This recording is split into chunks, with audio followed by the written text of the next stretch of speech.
Hello everyone, welcome back to my channel. इस video में हम करेंगे क्लास 11th केमिस्ट्री का chapter mole concept. These are short notes, पर इसके अंदर मैं हर एक कॉन्सेप्ट जो है इस चैप्टर का उसे कवर करूंगी और वो भी डिटेल्ड एक्सप्लेनेशन होने वाली है, आपको सब कुछ समझ आएगा। पर इसके अंदर ज़्यादा एग्जाम्पल्स वगैरह नहीं है, ये सिर्फ और सिर्फ कॉन्सेप्ट है। आप इसको ध्यान से समझो और इसको यहाँ से याद भी करो रोक के वीडियो को, और उसके बाद आप जब क्वेश्चंस प्रैक्टिस करोगे फिर आप इस चैप्टर के अंदर मास्टर हो जाओगे। So without wasting time, let's get started. सबसे पहले हम इंट्रोडक्शन से स्टार्ट करते हैं मोल कॉन्सेप्ट की। इसके अंदर मैं आपका वो वाला पार्ट नहीं कवर करूँगी जो थ्योरी है, जहाँ से नीट में आपके क्वेश्चंस नहीं पूछे जाते हैं। वो सिलेबस में है, उसकी बस एक रीडिंग ले लीजिएगा, पर उसके अंदर क्वेश्चंस नहीं आते होते। जो आपका स्टार्टिंग का पार्ट है वो वाला नहीं आएगा, सिर्फ और सिर्फ मोल कॉन्सेप्ट है इसके अंदर, ठीक है। तो हम स्टार्ट करते हैं विद इंट्रोडक्शन। इंट्रोडक्शन को अगर हम देखें तो इंट्रोडक्शन के अंदर देखो, कोई भी हम एलिमेंट को किस तरीके से हम रिप्रेजेंट करते हैं। ये एक्स जो है ये एलिमेंट को रिप्रेजेंट कर रहा है। अगर हमारे पास क्लोरीन होता तो मैं Cl से करती, अगर हाइड्रोजन है तो H से करती, हीलियम है तो He से करती। इसी तरीके से हम एक्स की जगह पे कोई भी एलिमेंट को लिखते हैं। और ऊपर जो मैंने A से रिप्रेजेंट करा है वो आता है उसका मास नंबर, यानी उसका कितना मास है ना, वो आपका मास नंबर होता है, वो ऊपर लिखा जाता है इन सुपरस्क्रिप्ट। और जो आपकी सबस्क्रिप्ट के अंदर Z से जो मैंने आपको रिप्रेजेंट करा है वो है एटॉमिक नंबर। उसका एटॉमिक नंबर क्या है, जैसे हाइड्रोजन का एटॉमिक नंबर 1 होता है, ठीक है, हीलियम का 2 होता है। इसी तरीके से इसका एटॉमिक नंबर क्या है वो यहाँ पे Z से रिप्रेजेंट होता है। इसके बाद अगर हम देखें तो आप देखो न्यूट्रॉन्स कितने होंगे किसी एक एलिमेंट में, किसी एक एलिमेंट के एक एटम में, एक एटम की बात कर रहे हैं, उसमें कितने न्यूट्रॉन्स होंगे। तो A माइनस Z, पता है क्या होता है एक्चुअली में, इसको बाद में देखते हैं हम। देखो प्रोटॉन्स, A जो होता है वो क्या रिप्रेजेंट करता है, A हमें रिप्रेजेंट कर रहा है प्रोटॉन्स प्लस न्यूट्रॉन्स, यानी मास नंबर। आपने हम ये बाद में भी आएगा, शायद इसमें भी आएगा। देखो क्या होता है ना, हमारे यहाँ जो मास नंबर होता है, मास जो होता है ना, इलेक्ट्रॉन्स होता है बहुत ज़्यादा हल्का होता है एज कम्पेयर टू प्रोटॉन और न्यूट्रॉन। और हम प्रोटॉन का मास और न्यूट्रॉन का मास, दोनों का मास ऑलमोस्ट इक्वल होता है, तो हम इसको ऑलमोस्ट इक्वल मान के चलते हैं। इसलिए हम प्रोटॉन न्यूट्रॉन का मास जो है वो सेम लेंगे, और हम इसके अंदर मास में हम काउंट प्रोटॉन और न्यूट्रॉन्स को ही काउंट करेंगे, इलेक्ट्रॉन्स को काउंट नहीं करेंगे क्योंकि वो बहुत ज़्यादा लाइट होते हैं, ठीक है। तो A जो है यानी हमारा जो मास नंबर है वो किसे रिप्रेजेंट कर रहा है, प्रोटॉन्स और न्यूट्रॉन्स को। जितने प्रोटॉन्स न्यूट्रॉन्स है उतना, ठीक है। लेट्स से मान लो उसमें 8 प्रोटॉन्स और न्यूट्रॉन्स है, लेट्स से, ठीक है, एक एग्जांपल के तौर पे लेते हैं। लेट्स से उसके अंदर 8 जो है वो प्रोटॉन्स और न्यूट्रॉन्स टोटल हैं, तो इसका मतलब ये नहीं हुआ उसका मास 8 है, उसका मास नंबर 8 है। अब उसे अगर आपको ग्राम में करना है तो उसको ग्राम जो एक मास नंबर होता है, AMU के अंदर आपको ऑलरेडी लिखा हुआ है AMU 8 AMU हो जाएगा, ठीक है। ये सारी चीज़ें बाद में आएंगी, अभी आपको बस ये फोकस करना है कि जो A है ये प्रोटॉन्स प्लस न्यूट्रॉन्स है, और जो हमारा Z है ये हमारे पास क्या होता है, Z नंबर होता है, ये प्रोटॉन्स का नंबर होता है।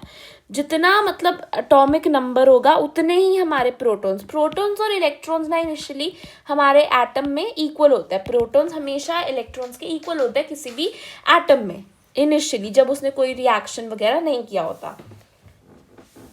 तो प्रोटॉन्स और इलेक्ट्रॉन्स अगर इक्वल है, और वो कौन रिप्रेजेंट कर रहा है, Z रिप्रेजेंट कर रहा है।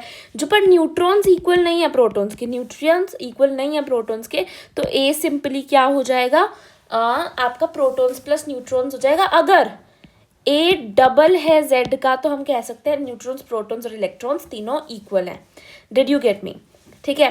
नेक्स्ट हम देखते हैं, आपको बस ना देखो एनायन कटायन एनोड कैथोड में बहुत कंफ्यूजन होती है, आपको सिर्फ इतना याद रखना है, एक चीज़ याद रख लो बस, दैट इज़ कि एनोड हमेशा पॉजिटिव होगी। बस एक आपको ये चीज़ याद रखनी है, एनोड पॉजिटिव होगी, बाकी सब कुछ अपने आप बन जाता है। देखो अगर एनोड पॉजिटिव है हमारी, ठीक है, अगर एनोड हमारी पॉजिटिव है तो ऑब्वियस सी बात है हमारी जो कैथोड हो जाएगी वो नेगेटिव हो जाएगी, ठीक है। और एनायंस और कटायंस क्या होता है, जो एनोड के ऊपर, अगर अब एनोड के ऊपर जोन से आयंस आते हैं, जो आयंस एनोड के ऊपर आ रहे होते हैं उन्हें हम कह देते हैं वो एनायंस है। अब ऑब्वियस सी बात है एनोड पॉजिटिव है तो आयंस कौन से आ रहे होंगे, एनोड के ऊपर नेगेटिवली चार्ज, तो एनायंस हमारे कैसे हो जाएंगे, नेगेटिवली चार्ज। और जो हमारे कैथोड थी जो हमारी कैथोड थी वो हमारी नेगेटिवली चार्ज थी। अब इसके ऊपर कौन से आयन्स आएंगे, जो पॉजिटिवली चार्ज आयन्स आएंगे, इनको हम क्या बोलते हैं, कैटायंस बोलते हैं। कैटायंस हमारे पॉजिटिवली चार्ज होंगे एंड आयन्स हमारे नेगेटिवली चार्ज होंगे। इसमें आपको आगे से कभी कंफ्यूजन नहीं होनी चाहिए, आपको बस इतना याद रखना है एनोड आपकी पॉजिटिव है, ठीक है। तो एनायन और कैटायन आपको क्लियर हो गया। अच्छा, जब क्या होगा ना, हमारे एटम के ऊपर चार्ज आ जाएगा तो उस केस में हमारे इलेक्ट्रॉन्स का नंबर वेरिएबल होगा। अब फॉर एग्जांपल मैं कहती हूँ क्लोरीन माइनस, ठीक है।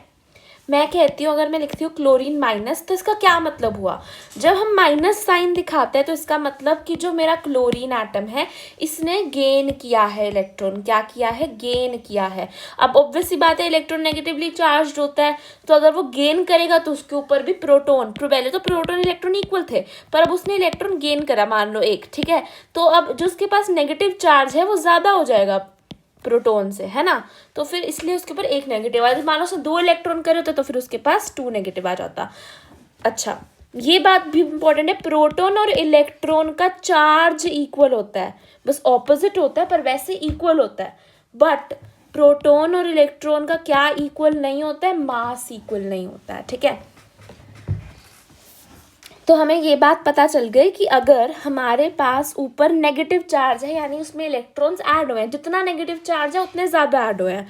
तो अगर नेगेटिव चार्ज है तो फिर हमारा जो चार्ज, नेगेटिव चार्ज ऐड होएगा उसके अंदर, ठीक है। और अगर हमारे पास पॉजिटिव आते हैं, यानी उसने दान करे हैं, उसने जो है दे दिए हैं, कितने इलेक्ट्रॉन्स दे दिए, जितना उसके पास पॉजिटिव चार्ज, अगर पॉजिटिव 2 चार्ज है किसी के पास तो इसका मतलब उसने 2 इलेक्ट्रॉन्स जो है वो किसी को दे दिए हैं।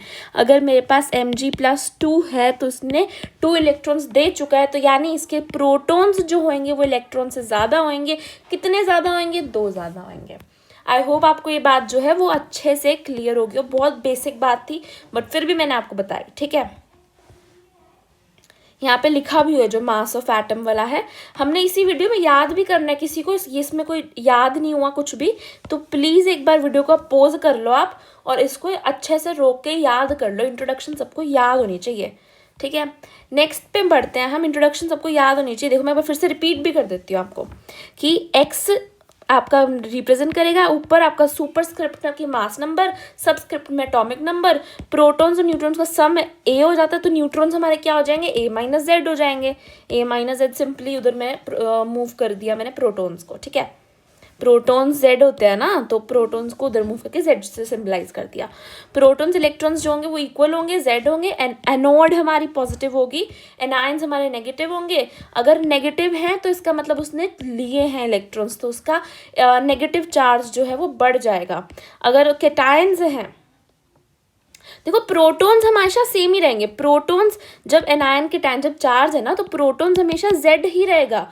पर अब मैं बात कर रही हूँ इलेक्ट्रॉन्स की। जब एनायन है यानी नेगेटिव चार्ज है तो मेरा इलेक्ट्रॉन्स हो जाएंगे Z+ जितना भी मेरा नेगेटिव चार्ज है। अगर मेरा जो है पॉजिटिव चार्ज आता है तो मेरे इलेक्ट्रॉन्स कितने हो जाएंगे, Z- जितना भी चार्ज है। You get my point. ये बात आई होप आपको क्लियर होगी और याद भी होगी है, ठीक है। फिर आते हैं हम, ये आपकी ना कुछ आपके लॉज थे, थ्योरीज थी, ये आपको थोड़ा सा याद करने वाला पार्ट है। इसको याद रखना है कि कौन सी थ्योरी किसने दी है, ठीक है। सबसे पहले आती है डाल्टन्स एटॉमिक थ्योरी, ठीक है। देखो डाल्टन्स एटॉमिक थ्योरी क्या कहती है हमें, different atoms combine to form compound. Dalton ने एक एटॉमिक थ्योरी दी और उसने कहा कि जो डिफरेंट तरीके के एटम्स हैं, ठीक है।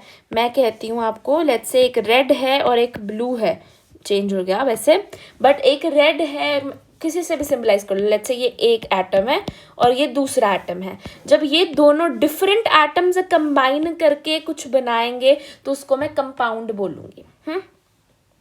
पर इन्होंने ना ये बात नहीं बता पाए। देखो लॉजिक से देखा जाए, अगर डिफरेंट एटम्स कंबाइन करते हैं तो हमारा कंपाउंड बनता है, ठीक है। अगर सेम एटम्स कंबाइन करते हैं तो क्या बनता है, मॉलिक्यूल बनता है। आई होप आपको ये बात पता है। एटम हो गया जैसे O, मॉलिक्यूल हो गया हमारा O2 और हमारा कंपाउंड क्या हो गया, CO2। यहाँ पे डिफरेंट एटम्स जो है वो कंबाइन करे, O2 में सेम एटम्स कंबाइन करे, O तो हमारा सिंगल एटम है, ठीक है। तो डाल्टन ने एटॉमिक थ्योरी में क्या कहा था ये भी पता होना चाहिए। डाल्टन की एटॉमिक थ्योरी ये नहीं कहती थी कि सेम एटम्स कंबाइन करके मॉलिक्यूल बनाएंगे, वो ये कहती थी कि डिफरेंट एटम्स कंबाइन करके कंपाउंड बनाएंगे। इसकी लिमिटेशन ही यही थी कि ये नहीं बता पाए कि सेम एटम्स जो है वो कंबाइन करके मॉलिक्यूल बनाएंगे, ठीक है। वो ये नहीं बता पाई, उसको पता ही नहीं था H2 होता है, उसको पता ही नहीं था O2 होता है, उसको बस लगता था 2O होता है। वो लिखता था ना रिएक्शन में 2O लिखता था, कभी भी O2 नहीं लिखता था, 2O लिखता था। उसको लगता था दो ऑक्सीजन डिफरेंट हैं, वो 2 मोल्स हमने ले रखा है, ठीक है। पर ऐसा नहीं होता था। डाल्टन्स एटॉमिक थ्योरी में इसको मॉलिक्यूल के बारे में नहीं पता था, ये इसकी लिमिटेशन थी। फिर आता है हमारे पास law of conservation of mass. इसके नाम में ही छुपा हुआ है, देखो, कंजर्वेशन ऑफ मास, यानी कि हमारा जो मास है वो कंजर्व रहेगा। मास can not be neither created और नॉर डिस्ट्रॉयड। मास को हम क्रिएट भी नहीं कर सकते और डिस्ट्रॉय भी नहीं कर सकते हैं, यानी कि जो हमारा रिएक्टेंट का मास होगा वही हमारा प्रोडक्ट का मास होगा। इक्वल होंगे किसका मास, रिएक्टेंट और प्रोडक्ट का मास, ठीक है। इसकी लिमिटेशन क्या थी, इसकी लिमिटेशंस थी कि ये न्यूक्लियर रिएक्शंस पे एप्लीकेबल नहीं था। क्यों नहीं था न्यूक्लियर रिएक्शंस में, उसमें कैसे डिस्ट्रॉय हो रहा है, उसके अंदर जो मास था ना वो हमारा काफ़ी मास जो है वो एनर्जी में कन्वर्ट हो जाता है, इसलिए रिएक्टेंट का मास जो था वो डिफरेंट आता था। इनफैक्ट मैं कहूँ ज़्यादा आता था, किससे, प्रोडक्ट से ज़्यादा आता था। क्यों, क्योंकि इसके रिएक्टेंट की तो काफ़ी ज़्यादा एनर्जी में बदल गया, तो रिएक्टेंट का आधा मास ही जा पाता था प्रोडक्ट में, क्या आता तो एनर्जी में चला गया। नेक्स्ट है हमारे पास लॉ ऑफ कांस्टेंट कॉम्पोजिशन, यानी इसके भी नाम में पता चल रहा है कि हमेशा जो कॉम्पोजिशन रहेगी वो कांस्टेंट रहेगी, इसके भी नाम में छुपा हुआ है। तो देखो ये क्या कहता है कि कंपाउंड जो है ना हमारे पास, कंपाउंड को चाहे मैं किसी भी सोर्स से ले आऊं, उसका अंदर रेशो सेम होगी। किसकी रेशो सेम होगी, डिफरेंट एटम्स या डिफरेंट एलिमेंट्स की रेशो जो होगी वो फिक्स होगी। कैसे फिक्स होगी, मैंने कहा मैं पानी चाहे अपने नल का ले लूँ, मैं पानी चाहे बिस्लेरी का ले लूँ, मैं पानी चाहे किसी रिवर का ले आऊँ, हमेशा उसके अंदर क्या चीज़ फिक्स रहेगी, H2O ही रहेगा। केमिकल फॉर्मूला हाइड्रोजन और ऑक्सीजन का रेशो 2:1 ही रहेगा। ये हमारा लॉ ऑफ कांस्टेंट कंपोजिशन था कि आप किसी भी कंपाउंड को कोई भी सोर्स से ले आओ, इररेलेवेंट सोर्स, कोई भी सोर्स से ले आओ, तो उसकी जो फिक्स्ड रेशो ही रहेगी। फोर्थ था हमारे पास law of multiple proportion.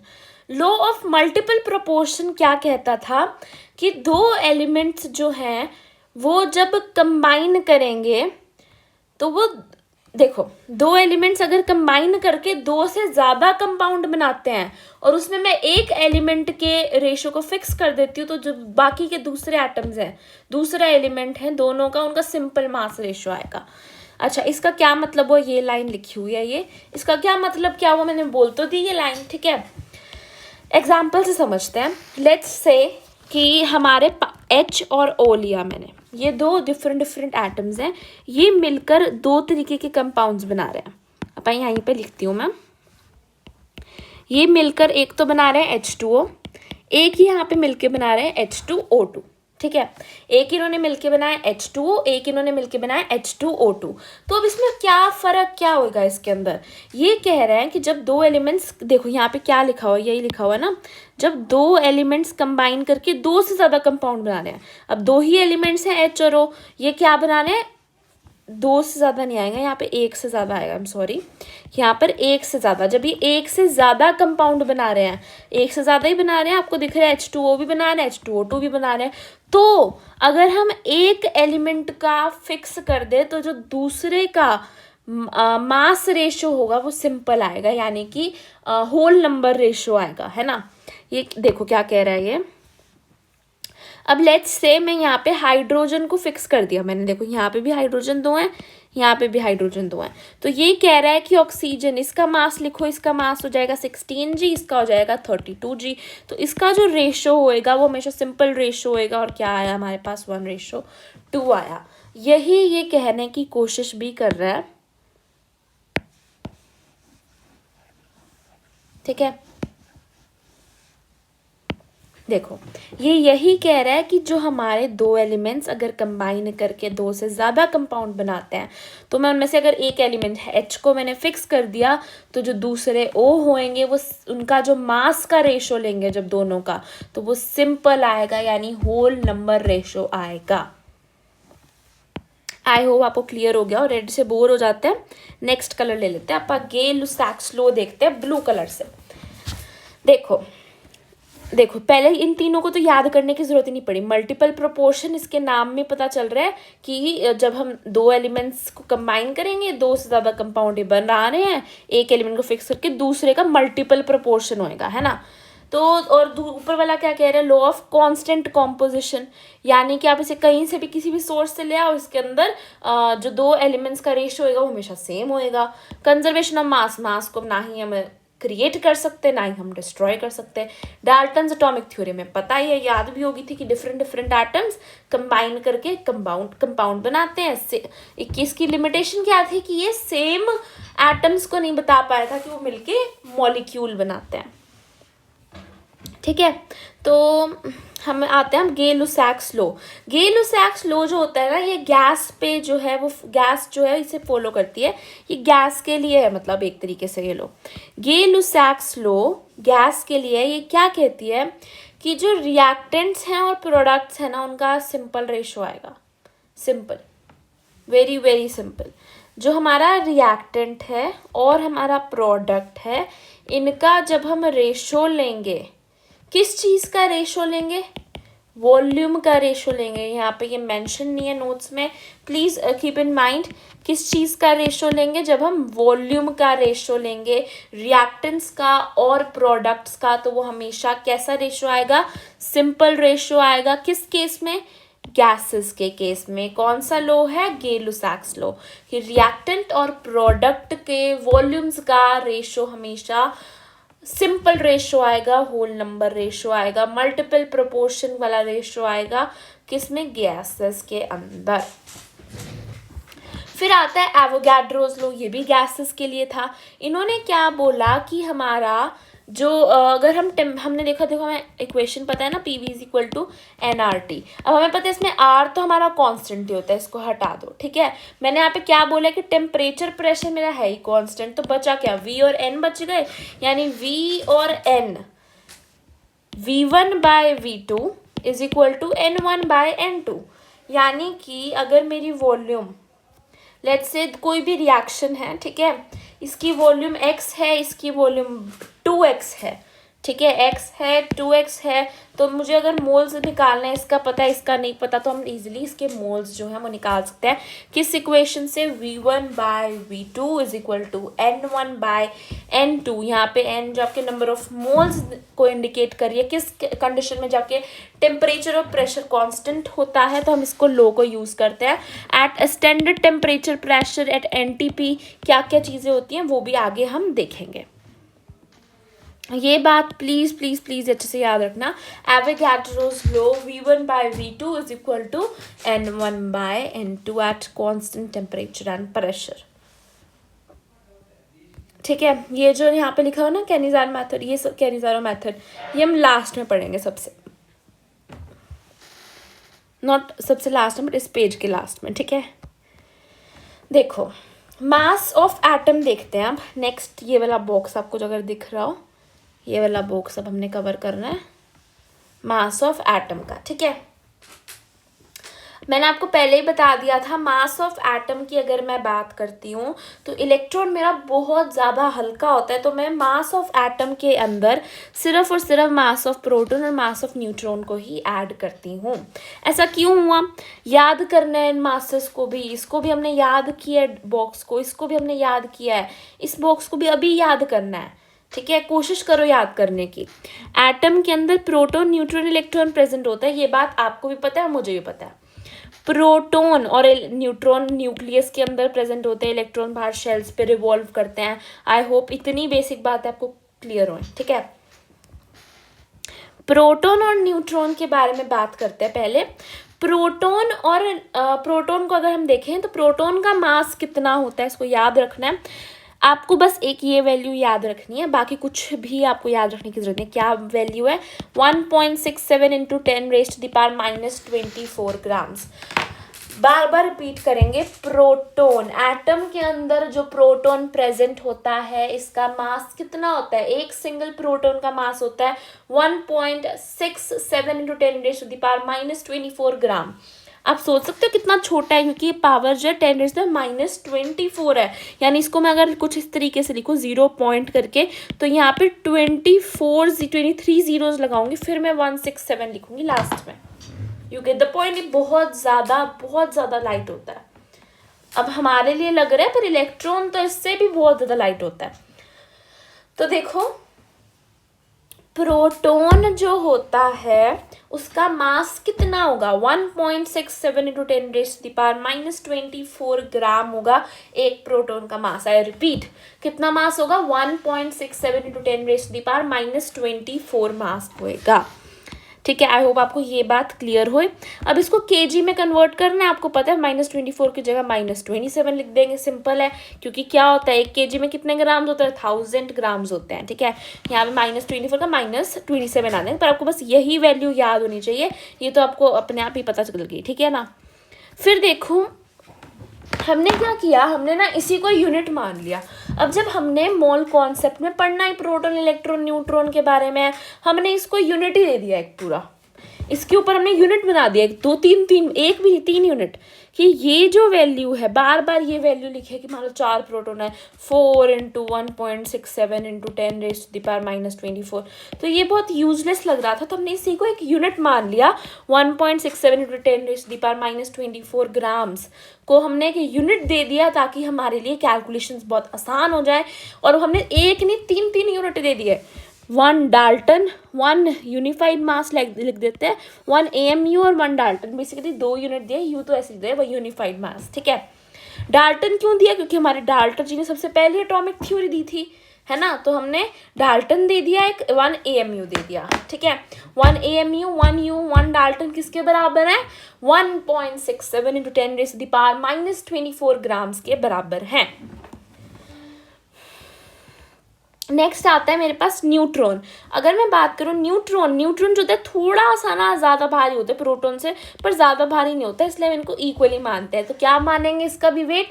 1.67 into 10⁻⁻24 grams, 1.67 into 10⁻⁻24 grams, ठीक है। फिर देखो इलेक्ट्रॉन्स को। इलेक्ट्रॉन्स की मैं बात करूँ, इलेक्ट्रॉन्स बहुत हल्के होते हैं। देखो 9.1 इंटू 10⁻⁻28 ग्राम, 24 थे 28 हो गया, है ना। 4 जो है डेसिमल प्लेसेस और पीछे चला गया। ये देखो केजी में, फिर वही यहाँ पे अपन फिर से बढ़ा देंगे, 3 - 31 हो जाएगा, ठीक है। तो देखो कितना लाइट है। अगर हम देखें तो 1837 टाइम्स हैवियर होता है हमारा प्रोटॉन इलेक्ट्रॉन से, 1837 टाइम्स। इसीलिए हम इलेक्ट्रॉन का जो मास है उसको नेग्लिजिबल मान लेते हैं, ठीक है। तो इलेक्ट्रॉन के मास को हम नेग्लिजिबल मान लेते हैं। अब आपने देखो ध्यान से क्या बात देखनी है, प्रोटॉन न्यूट्रॉन का मास याद होना चाहिए बहुत अच्छे से। 1.67 इंटू 10⁻⁻24 ग्राम्स, 1.67 इंटू 10⁻⁻24 ग्राम्स, ठीक है। आई होप आपको इतनी बात क्लियर होगी। ये वाला बॉक्स भी हमारा डन हो गया। इसके बाद हमारा नेक्स्ट बॉक्स क्या है? Avogadro's number. नहीं, पहले हम ये वाला बॉक्स करते हैं। RAM, AAM, GAM। आपको ना इस टॉपिक पे इतनी सारी वीडियोस मिल जाएंगी, इतनी सारी ना, इतनी लंबी वीडियो होंगी आपके पास सिर्फ इस बॉक्स को एक्सप्लेन करने के लिए। और देखो मैंने इसको बिल्कुल इतने सिर्फ 3 लाइन्स में आपके लिए लिखा है, लाइन भी नहीं कहूँगी इसको तो मैं, ठीक है। तो ध्यान से देखो, इस वाले पार्ट को बहुत अच्छे समझो, आपको बहुत ज़्यादा PYQs भी मिल जाएंगे इस पार्ट में। देखो RAM AAM, एक बार फिर से कलर चेंज कर लेते हैं चलो इसके लिए, ठीक है। RAM क्या होता है, AM क्या होता है, GAM क्या होता है। ये होता है मेरा रिलेटिव एटॉमिक मास, ये होता है मेरे पास एब्सोल्यूट एटॉमिक मास, ये होता है मेरे पास ग्राम एटॉमिक मास, है ना। तो देखो अगर मैं कार्बन की बात कर रही हूँ यहाँ पर, तो कार्बन का हम सबको पता है मास नंबर 12 होता है। यानी कि मैं बोलूँ रिलेटिव एटॉमिक मास, किससे रिलेट कर रहे हैं हम, रिलेटिव तो यही हुआ ना। लेट्स से मान लो मैं दो लोगों के मार्क्स को अगर कंपेयर करूँ, तो लेट्स से मान लो एक बच्चे के मार्क्स है 10, दूसरे बच्चे के है 5, तो मैं इसको इस वाले बच्चे को यही बोलूँगी कि देख ए बच्चे के तेरे से 2 गुना मार्क्स आए हैं। 10 को क्या बोलूँगी कि वाह बेटे वाह, तूने बी वाले बच्चे से डबल मार्क्स लाया, है ना। तो इसी तरीके से रिलेटिव एटॉमिक मास भी क्या हो गया, किसी के अगर कंपैरिजन में देखें तो रिलेटिव एटॉमिक मास जो होगा हमेशा यूनिटलेस होगा, इसका कोई यूनिट नहीं होगा, क्योंकि किसी से कंपेयर करके। अब मैं बोल रही हूँ कि किसी ने 5 kgs लिया, किसी ने 10 kgs पोटैटोज लिए लेट्स से, ठीक है, तो इसको मैं ये थोड़ी बोलूँगी, इसको मैं यही बोलूँगी सीधा तूने उससे डबल जो है पोटैटोज लिए, है ना। उसमें केजी नहीं आएगा उस केस में, मैं थोड़ी बोलूँ डबल केजी लिया तूने, नहीं, तूने सिंपली उससे डबल पोटैटोज लिए, ठीक है। तो इसका भी यूनिटलेस होता है, पर हम इसको पता है कंपेयर किससे कर रहे हैं, हम इसको कंपेयर कर रहे हैं 1 से।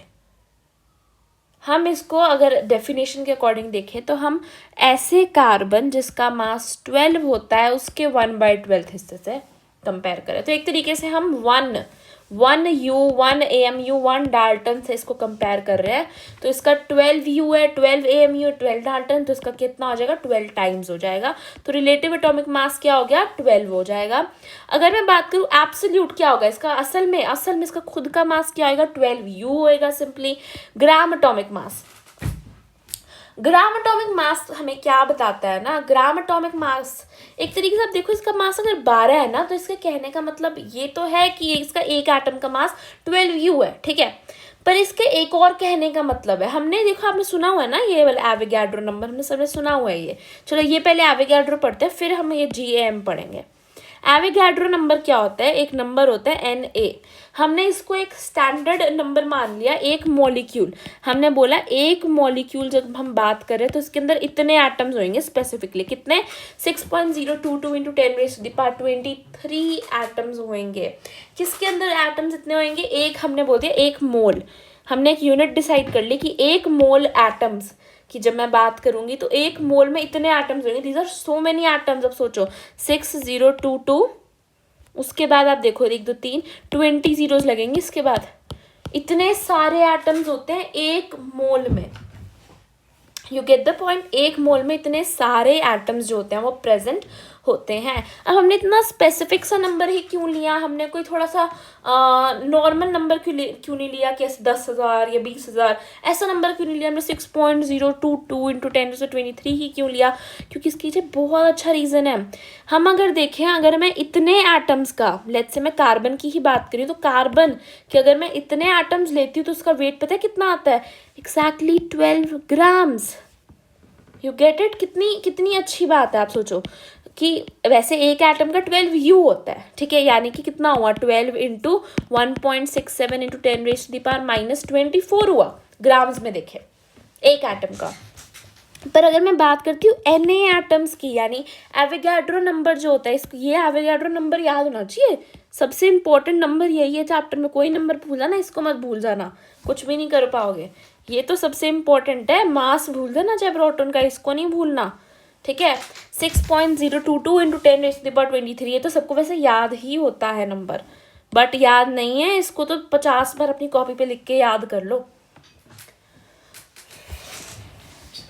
तो देखो मैं आपको क्या कह रही हूँ, ग्राम एटॉमिक मास वो मास है जो Na एटम्स का है, यानी अगर मैं देखूँ इतने एटम्स का मास हमारे पास एग्जैक्टली 12 ग्राम्स आता है।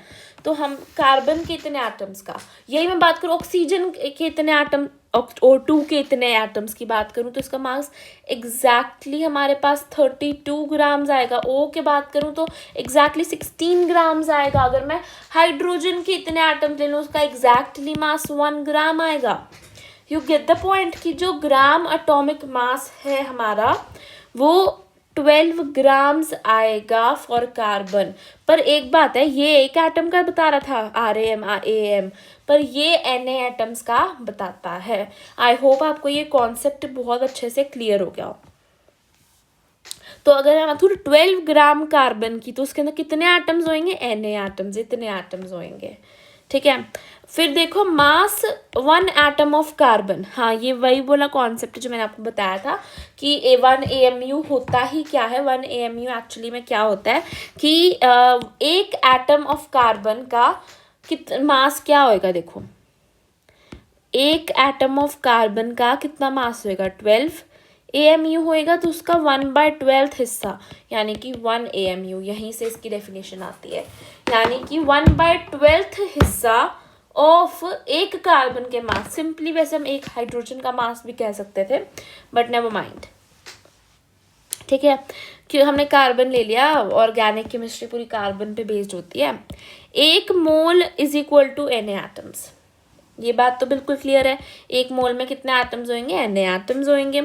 ये बहुत इंपॉर्टेंट है, ये जो ब्लू से मैंने बॉक्स में बंद कर रखा है ना, 1/Na is equal to 1 AMU, यानी कि 1/6.022 into 10⁻23 is equal to 1 AMU। 1 AMU actually में कितना होता है? 1.67 into 10⁻23 ग्राम्स। पर अगर Na की बात करें यानी कितने एटम्स होंगे, तो ये 1/Na हो जाएगा। ठीक है, ये आपको याद होना चाहिए, 1/Na is equal to 1/AMU, simply. फिर हम देखते हैं, अगर हमें नंबर ऑफ मोल्स कैलकुलेट करना है तो हमारे पास ये 3 फॉर्मूलाज हैं, इनको हमें बहुत अच्छे से याद करना है। ठीक है, मैं आपको बता देती हूँ, पहले ही बता देती हूँ, इस वाले वीडियो में हम फर्स्ट पेज कर रहे हैं। सेकंड वीडियो, यहाँ से हमारा सेकंड पेज स्टार्ट है। सेकंड वीडियो में हम सेकंड पेज करेंगे, फिर थर्ड वीडियो में मैं थर्ड पेज करूँगी। इसके अंदर ना आपको सारा कुछ ग्राम इक्विवेलेंसी का भी कॉन्सेप्ट क्लियर हो जाएगा, साथ में ही आ जाएगा। बस आपका कौन सा कॉन्सेप्ट रह जाएगा? नॉर्मैलिटी नहीं होगा। नॉर्मैलिटी की अलग से वीडियो बनेगी, normality is a different topic.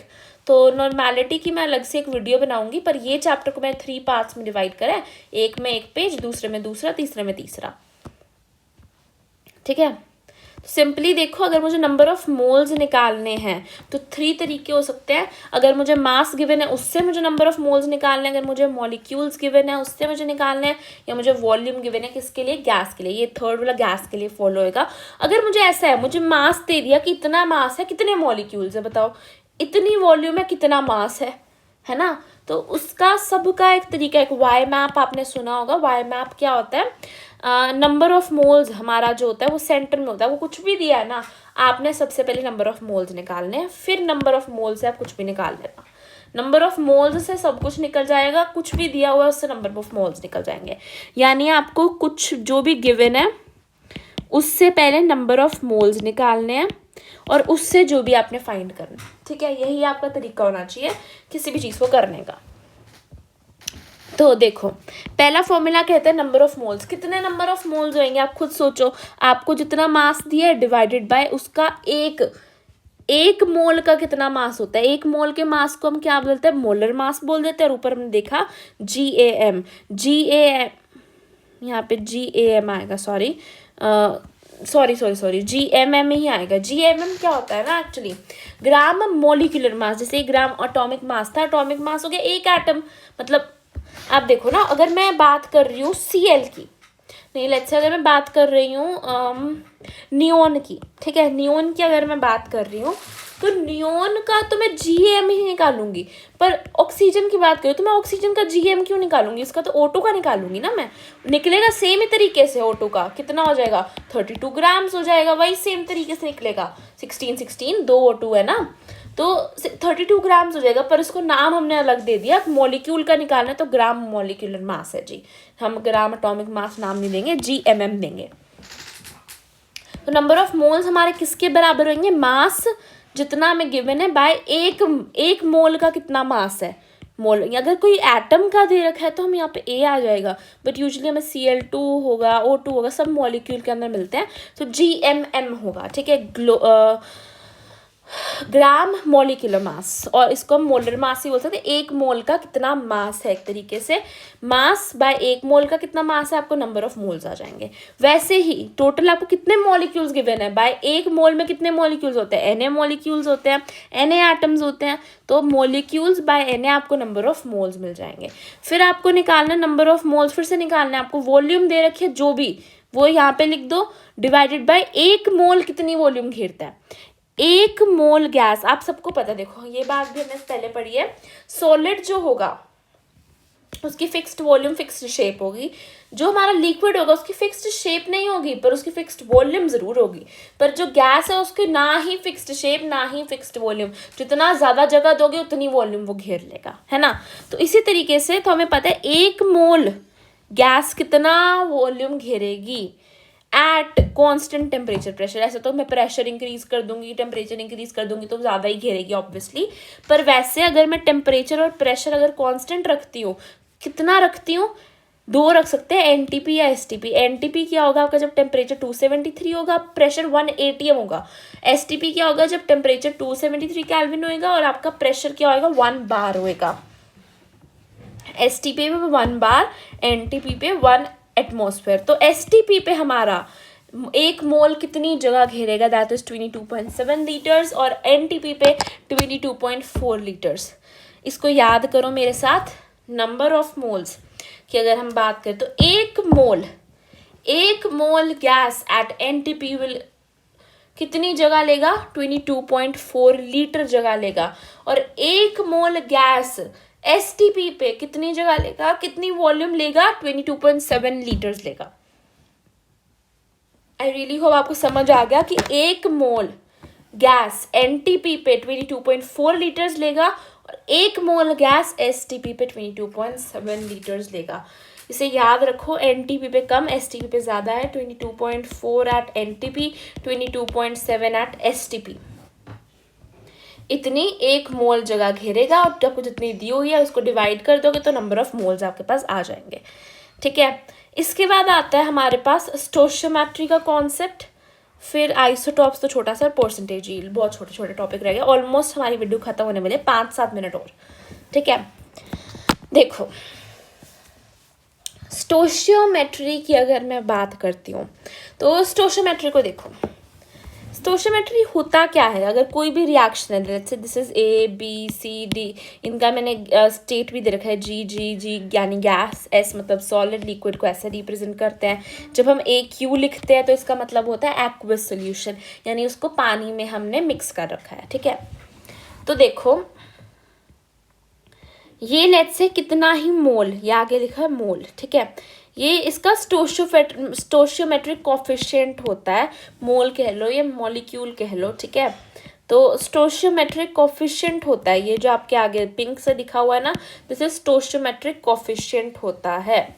ठीक है, ये आपका मोल्स भी हो सकते हैं, मॉलिक्यूल्स भी हो सकते हैं, आपकी वॉल्यूम भी हो सकती है। गैसेस के लिए मैं बोलूँ तो ये वॉल्यूम्स भी हो सकती है हमारी स्टोशियोमेट्री। ज़रूरी नहीं है जो ऐसे 2H2O ही 2 लिखा है तो 2 ही होता है, नहीं, आपको जो क्वेश्चन के अंदर गिवन है वो भी आपकी स्टोशियोमेट्रिक कोफिशिएंट्स हो सकते हैं। ठीक है, सिंपल वही सेम तरीका है, आपको कुछ भी गिवन है, लेट्स से आपको मास गिवन है, आपको वॉल्यूम गिवन है, आपको कुछ भी गिवन है, उससे मोल्स गिवन है तो कुछ करने की जरूरत ही नहीं, सीधा ही फाइंड पे चले जाओ, क्या फाइंड करना है। कुछ भी आपको गिवन है, पहले उस चीज़ के आपको मोल्स निकालने हैं, फिर मोल्स से आपको वो चीज़ निकालनी है जो आपको फाइंड करनी है। ठीक है, देखो इसका एक बहुत इंपॉर्टेंट फॉर्मूला है स्टोशियोमेट्रिक कोफिशिएंट्स का। देखो आपको जो भी स्टोशियोमेट्री, लेट्स से मुझे मॉलिक्यूल्स मास दिया, लेट्स से मास की बात करती हूँ मैंने आपको बोला कि ये जो है हमारे पास 20 ग्राम्स है। ठीक है, इसका स्टोशियोमेट्रिक कोफिशिएंट लेट्स से 2 है। ठीक है, और मुझे बताना है कि ये कार्बन, ये मतलब सी जो है आपका, ये कितना होएगा, ये मुझे बताना है। अगर ये 30 ग्राम्स है, ये मुझे आपको बताना है क्वेश्चन में, तो हम क्या लिखेंगे, देखो स्टोशियोमेट्रिक कोफिशिएंट मोल्स। देखो सबसे पहले हमें चीज़ें दी होंगी ना, तो हम इसमें मोल्स निकाल लेंगे, तो हमें मोल्स जो फाइंड करने हैं, जिसके डिवाइडेड बाय मोल्स जो हमें गिवन है, ऊपर हम क्या लिखेंगे, स्टोशियोमेट्रिक कोफिशिएंट उसका जो हमें फाइंड करना है। मान लो मुझे इसका मोल्स फाइंड करने हैं ना, तो मैं स्टोइचियोमेट्रिक कोफिशिएंट लिखूंगी इसका, फिर मैं स्टोइचियोमेट्रिक कोफिशिएंट उसका लिखूंगी जो मुझे दिया हुआ है उस वाले एलिमेंट का। ये आपको प्रैक्टिस करने पे ही समझ आएंगी चीज़ें, इनको मैं थियोरेटिकली नहीं एक्सप्लेन कर सकती हूँ। बस जो समझ आया है ना आपको, जब आप क्वेश्चंस प्रैक्टिस करोगे आपको सब समझ आ जाएगा, ठीक है। वो एक कॉन्फिडेंस होगा, वो आपको क्वेश्चंस खुद करके ही आएगा। आई वुड से अगर आपको अभी नहीं भी याद हो, मैंने कोशिश करी आपको सब कुछ याद करने की, आप इसी को ही अपने सामने रखो और अपने नोट्स को सामने रखो, अपने फॉर्मूला शीट को ही क्वेश्चंस करो, PYQs NCERT जो भी आप करना फॉलो करते हो बुक को, वो क्वेश्चंस करो, इन्हीं को देख देख के करो चाहे फॉर्मूलाज को। जब क्वेश्चंस को प्रैक्टिस करोगे आपको अपने आप ये चीज़ें याद हो जाएंगी, ठीक है। फिर आप देखो परसेंटेज यील्ड, परसेंटेज यील्ड की मैं बात कर रही हूँ। परसेंटेज यील्ड कितनी है? Mass of product formed by maximum product that could be formed into 100। अगर आपको क्वेश्चन में कभी कभी ना ऐसे दिया होता है कि 50% यील्ड है हमारी रिएक्शन की, तो यानी मतलब हमारा जो प्रोडक्ट है ना वो जितना बनना चाहिए था ना उसका आधा ही बनेगा, पूरा नहीं बन पाएगा। किसी तरीके से हमारी जो यील्ड है, जो हमारी जो एफिशिएंसी है वो पूरी नहीं है, वो 50% है अगर मैं कहूँ, तो आधा ही प्रोडक्ट बनेगा जितना बनना चाहिए था। वो तो हम इजीली निकाल सकते हैं, कैसे? स्टोइचियोमेट्री से। स्टोइचियोमेट्री से हम ये तो निकाल सकते हैं ना कितना बनना चाहिए था, वही पता चलता है। स्टोइचियोमेट्री के इस वाले फॉर्मूले से हमें यही पता चलेगा कितना बनना चाहिए था। पर अगर हमारी एफिशिएंसी कम है, परसेंटेज यील्ड जो है वो गिवन है क्वेश्चन में कम है, तो हम ना इसके अंदर लिखेंगे निकाल कर maximum product that could be formed, ठीक है, इनटू 100, और जो भी हमें परसेंटेज यील्ड गिवन है और इतना प्रोडक्ट जो है वो फॉर्म होगा। असल ये परसेंटेज एक तरीके से है कि हमारी एफिशिएंसी जो है वो कम है, जितना प्रोडक्ट बनना चाहिए कैलकुलेशंस के अकॉर्डिंग उतना रियलिटी में नहीं बन रहा, तो परसेंटेज यील्ड हमारी कम है। तो हम बोलेंगे परसेंटेज यील्ड कितनी हो, क्या होगी? जितना हमारा प्रोडक्ट बन रहा है डिवाइडेड बाय जितना बनना चाहिए था इनटू 100। किसी किसी क्वेश्चन में आपको परसेंटेज यील्ड ही पूछ लेते हैं, क्या कितनी है हमारे रिएक्शन की, जब मेरा बनना तो 20 ग्राम चाहिए था पर बन सिर्फ मेरा 15 ग्राम ही रहा है, तो हम इजीली हमारी परसेंटेज यील्ड बता सकते हैं इस केस में भी। लास्ट टॉपिक है हमारे पास आइसोटॉप्स। बचपन से सुनते आ रहे हैं आइसोटॉप्स का क्या होता है? सेम जी डिफरेंट ए, यानी कि इनका जो एटॉमिक नंबर है, देखो यहाँ पर देखो हमने ये लिखा था जी क्या होता है हमारा एटॉमिक नंबर, तो यहाँ पर देखो क्या लिखा हुआ है सेम जी, यानी कि इनका एटॉमिक नंबर सेम होएगा पर इनका मास नंबर जो है वो डिफरेंट होएगा। यानी होंगे ही जैसे क्लोरीन, अगर एटॉमिक नंबर सेम है यानी सेम ही एलिमेंट है ना, यानी कि इसका एक और मतलब भी हुआ, इनके अंदर प्रोटॉन्स का नंबर तो सेम है पर इन दोनों के अंदर न्यूट्रॉन्स का नंबर डिफरेंट है, क्योंकि ए डिफरेंट है ना, जी तो सेम ही है, तो प्रोटॉन्स का नंबर सेम है पर न्यूट्रॉन्स का डिफरेंट है। तो इस केस में क्या होएगा, होंगे दोनों ही क्लोरीन, दोनों में प्रोटॉन्स भी इक्वल होंगे, बट फर्क इतना हो जाएगा इनमें न्यूट्रॉन्स क्योंकि अनइक्वल होंगे, तो चार्ज से फर्क नहीं पड़ेगा कि न्यूट्रॉन्स पे तो कोई चार्ज ही नहीं है, न्यूट्रॉन्स तो न्यूट्रल चार्ज है, चार्ज भी सेम होएगा इनका, ये होंगे भी दोनों क्लोरीन, इनका मास भी इनका जो आपका एटॉमिक नंबर है वो भी सेम होगा, इनमें प्रोटॉन्स इलेक्ट्रॉन्स भी इक्वल होंगे, बस इसमें क्या फ़र्क होगा, न्यूट्रॉन्स यानी थोड़ा सा दूसरा वाला हैवी होगा, है ना, यानी कि आपका दोनों में मास में डिफरेंट होएगा, बाकी सब कुछ इनमें सेम होएगा, थोड़ा सा ये हो सकता है ये क्लोरीन थोड़ा सा भारी हो, ये क्लोरीन थोड़ा सा हल्का हो, बस इनके मास में डिफरेंस होएगा। तो फिर क्या होता है ना, जैसे हमारे क्लोरीन के मान लो मुझे 4 एग्जाम्पल है, 4 मुझे ऐसे आइसोटॉप्स इस दुनिया में एग्जिस्ट करते हैं, लेट्स से क्लोरीन के 4 आइसोटॉप्स इस दुनिया में एग्जिस्ट करते हैं, तो मैं अब क्लोरीन का कौन सा मास लूँ, एक मास कहते हैं 35 है, एक मास कहते हैं 36 है, एक कहते हैं 37 है, तो मैं कौन सा मास लूँ? हम सिंपली इनकी एवरेज भी नहीं निकाल सकते, क्यों नहीं निकाल सकते सिंपली एवरेज, जो 35 वाला है वो तो 90% है इस दुनिया में, जो हमारा 36 वाला है वो हमारा सिर्फ 5% है, 37 वाला भी हमारा 5% है लेट्स से, है ना, तो हमारा जो एवरेज है वो इस तरीके से आनी चाहिए कि उनकी जो परसेंटेज है उसको भी हम कंसिडर करें ना, मतलब आप सोचो, मैं कहती हूँ कि मेरी क्लास में 2 तरीके के नंबर आते हैं, 10 मार्क्स का टेस्ट था मेरी क्लास में, 10 आते हैं कुछ बच्चों के नंबर, कुछ के 5 आते हैं, या लेट्स से कुछ के 0 आते हैं, कुछ के 10 आते हैं मेरी क्लास में नंबर, है ना, तो मेरी प्रिंसिपल मैम कहती है इसकी एवरेज लगा लो 5, इसकी क्लास में बच्चों के नंबर आते हैं 5/10। मैं कहती हूँ नहीं, ये तो गलत तरीका है मैम, आप ये तो देख नहीं रहे हो कि जो मेरे 10 नंबर आ रहे हैं वो 90% बच्चों के आ रहे हैं, या 0 नंबर आ रहे हैं वो सिर्फ 10% बच्चों के आ रहे हैं। तो मेरी जो एफिशिएंसी होनी चाहिए, मेरी जो एवरेज होनी चाहिए वो 9 मार्क्स होनी चाहिए, 5 मार्क्स नहीं होनी चाहिए। तो इस तरीके से परसेंटेज अबेंडेंस को भी इंक्लूड करने के लिए एवरेज एटॉमिक मास का फॉर्मूला बन जाता है हमारे पास। हमने लिखनी है परसेंटेज कितनी है इनटू एटॉमिक मास कितना है, ऐसे ही प्लस प्लस प्लस। देखो मानो 35 वाला है, 36 था, एक 37 वाला था, ठीक है। इनके एटॉमिक मास इतने थे, ये आपका 90 था, ये 90% था, ये 5% था, ये भी 5% था। तो मैं इसका कैसे करूँगी एवरेज मास कैलकुलेट? आप देखो मैं लिखूँगी यहाँ पर 35 वाले का कितना था 90%, प्लस में डालूंगी 36 वाले का था 5, प्लस में डालूंगी 37 का था 5। इन सबको जब हम ऐड करेंगे, इसको हम डिवाइड कर देंगे 100 से क्यों किया हमने यहाँ पे 95 मल्टीप्लाई किया था ना। तो सिंपली आपको फॉर्मूला याद रखना है, इससे आपका एवरेज एटॉमिक मास आ जाएगा। इसको ज़्यादा दिमाग लगाने की ज़रूरत नहीं है, ठीक है। तो आपका फर्स्ट पेज हमारा ख़त्म होता है, यानी 1/3 चैप्टर आपने ख़त्म कर लिया है। इसका सेकंड पार्ट देखोगे आपको ये पूरा पार्ट मिल जाएगा, थर्ड देखोगे आपको ये सारा कुछ मिल जाएगा। बट ये ग्राम इक्विवेलेंट वाला टॉपिक मैंने इसके अंदर ही इंक्लूड किया है हमारे इस चैप्टर में ही, which is a very very important topic. आपको 11th में भी काम आएगा, 12th में भी काम आएगा, तो इसको ज़रूर अच्छे से कर लेना, ठीक है। नॉर्मेलिटी की मैं अलग से वीडियो बनाऊँगी, मोल कॉन्सेप्ट का पार्ट नहीं है। So that's it guys, thank you for watching, bye bye, take care.